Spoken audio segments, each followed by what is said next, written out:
as far as the asset management firms are concerned, there is some stuff they can do in terms of helping promote the region and helping make it more attractive, but that's more limited compared to what they can do internally.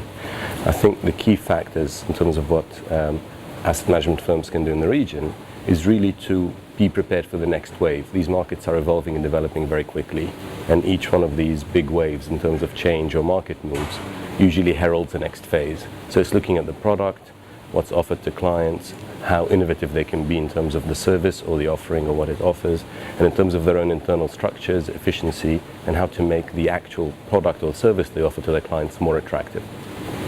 I mean, the region is becoming more relevant as we move forward in the global asset allocation space.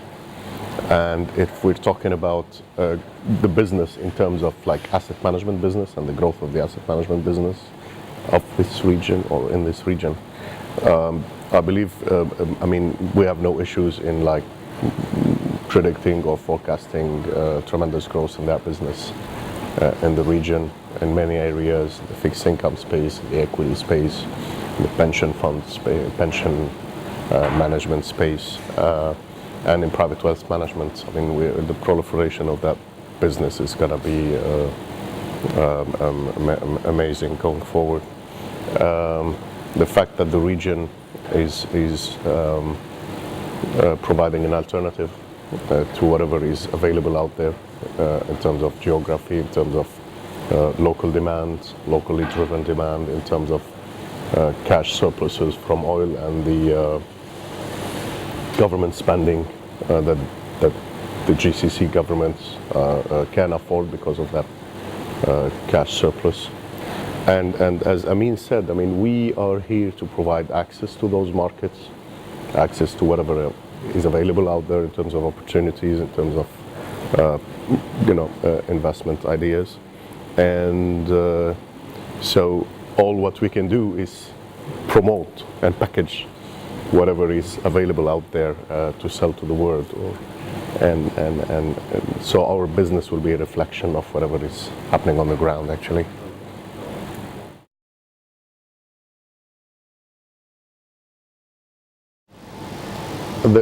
There is enough family offices in the region. I mean, I understand the angle that of your question, in the sense the office, the private office space is not as institutionalized as you can see it in Europe.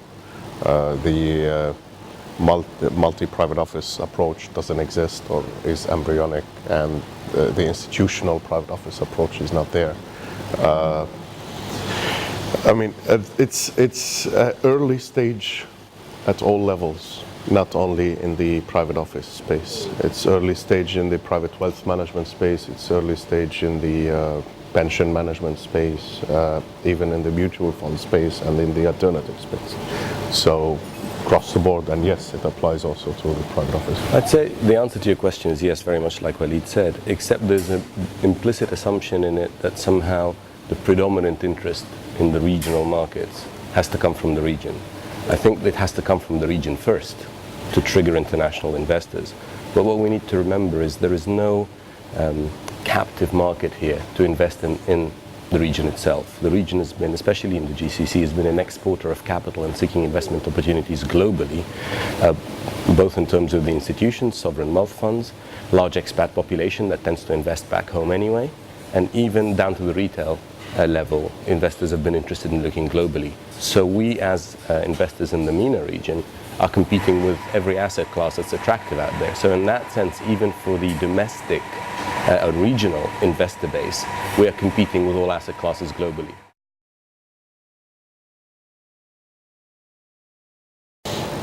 I don't see it really dominated by public equity. If you want to look at the asset classes that are available out there, from within the MENA, you have private equity is well developed. Real estate is maybe overdeveloped.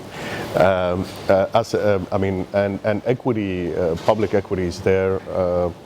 We've witnessed the fast growth of the fixed income and sukuk market, convertibles, Islamic sukuks, etc. There's a challenge in really developing the alternatives space in terms of unconstrained long-short strategies because of the liquidity, the depth, a problem in the liquidity, a problem in depth, a problem in really availability of shorting and hedging instruments. And this is due to the fact that we are still a frontier, probably a market or a maturing, what we call, at TNI, we like to call the MENA region as a maturing frontier market on the verge of becoming an emerging market. So in the next few years, we could see an acceleration of events in that space. I don't know if Amin agrees with that. I agree to the extent that we're going to see a lot of maturity. I think there is also still a lot of room for innovation. I mean, one of our two main flagship funds is a hedge fund. And we are able to find sufficient ways of shorting the market, but then it comes down to the capacity. I mean, if our fund was to quadruple in size, we won't be able to get to the same allocation. So in that sense, Walid's right, it's a growing market. It's a lot more kind of easy, really, to be able to do some of the alternative strategies than it was several years ago. But are we there yet for it to be sufficiently large? Singles. I mean, we have a similar product, but what I was referring to is it will be very tough to have a single strategy kind of long short, 130-30 or a market neutral product on this region. I mean, what we have, I don't know about Amin, but what we have at TNI is actually a multi-asset class, multi-strategy fund targeting the region with the possibility to short. But we're not like promising investors that we're going to be fully hedged at any point in time. Sometimes hedging might dry up, sometimes it won't be available, sometimes it'll be too expensive. You have to be more nimble and move within several asset classes and have very strict risk guidelines to be able to make it happen for investors. I'd have to agree with that. And of the 6-7 funds that are hedge funds in the region, all would repeat the same. We're unable to really be a short biased fund because you can't get to any size if that's the case, and you can't really be fully market neutral in a sense for a number of reasons, not least still the limited supply of shorting opportunities. Having said that, compared to 5 years ago, you can have long short funds and you can have the kind of performance profile or risk return profile that's like a hedge fund. But you mentioned a number of other asset classes, and the one thing to remember, I mean, the equity markets are the one that get the highest profile because they've been popular with IPOs, ex-state-owned enterprises being privatized and so on. But Walid did mention fixed income, and interestingly enough, the equity markets don't seem yet to be making the next step in capital-rich parts of the MENA, like the GCC, because capital is available. In places like Egypt and Morocco and other emerging markets, there's a need to attract foreign capital. You open up the markets more, and large family businesses who use the capital markets as a way of raising capital, that provides more diverse sets of opportunities. But on the fixed income space, there is quite an interesting opportunity in terms of culturally in the region. It's about bridging financing, and perhaps even the bank balance sheets aren't big enough to provide financing for all the projects that are coming, and there is a preference towards debt over equity in many cases because of the issues of control. So I think fixed income is a promising asset class that's coming up in terms of the offerings that are out there. I think it's not always easy to capture it in a fund and other investment opportunity for various structural reasons to do with the region. The large investors can also typically be banks. They will buy these issues and hold them. The markets are not always as liquid. But again, as we were saying, there's always a step forward and more development towards a more mature market, but perhaps not through the conventional route because of the specifics of the region and the structure it's in it.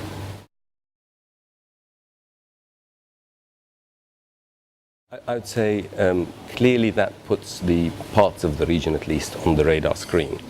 Having said that, I don't believe that pure inclusion will drive a large amount of foreign investment in the absence of other catalysts. Not least if the regional investors aren't putting money in their own region, I think the foreign investors will pause. So it's an interesting development. It helps highlight and bring the region to the attention of some allocators and investors, but there is a duty to go there and actually tell the story and explain why, just because it's a small allocation, why you shouldn't overlook it, maybe underweight it, maybe exclude it. And I think really the only time there will be a genuine interest from international investors in the region is if they also see interest from the regional investors in their own region. My opinion, I mean, is you cannot split the two.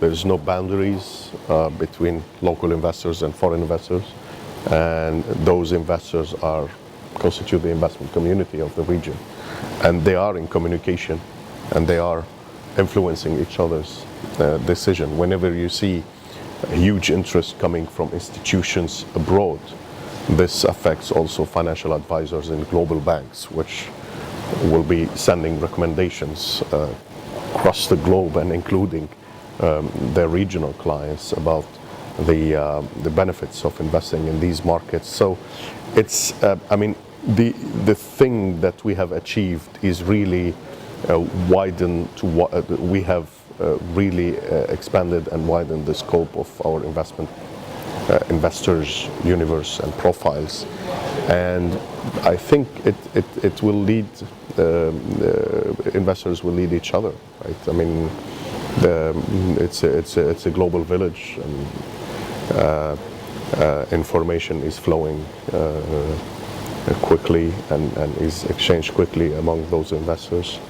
So you see, whenever you have a hype, for example, on BRICS or on what do you call MIST now, Mexico, whatever, it doesn't take too much time before the whole investors community or investment community is aware of that or is made privy of the benefits of such an investment opportunity. So mainly my view is being prepared, having the right regulations, getting rid of all the incumbencies and obstacles for having investments come into the region, and the valuations and the attractiveness of this region will make it happen.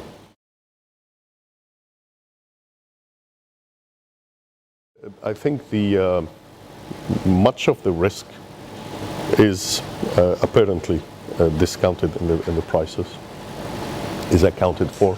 There has been flight to safety and flight to quality, and the market, we've witnessed that, and you can see the spreads between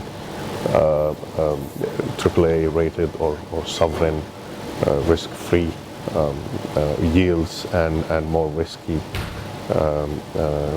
issues, and the spread is still widening, but I mean, it's much of the downside is already discounted. You can see it also in the valuations, in the low valuations in emerging markets in Europe and in the US.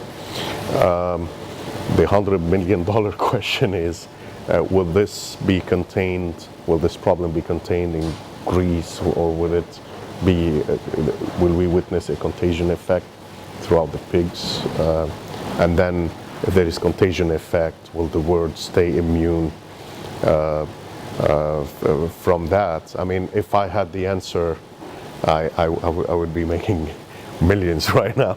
But I don't think it's going to be a long time before we get an answer for that.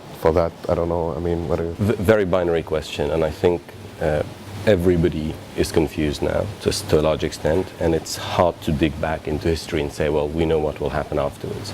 So I think for a period of a few months, most people will just not be active.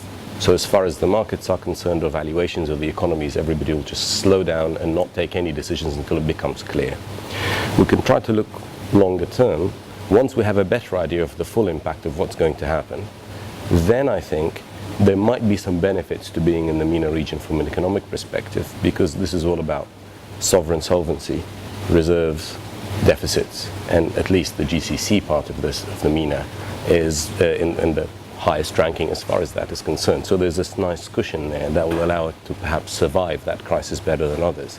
How that then trickles down to the investment allocation, once we have the full picture of what's happening globally, it'll become interesting to see that there's a region that can have a certain amount of insulation perhaps to some extent, and that might make it a favored investor destination at some point. But at this stage it's too early. I think we need to see beyond the immediate cloud, and then things will become clearer.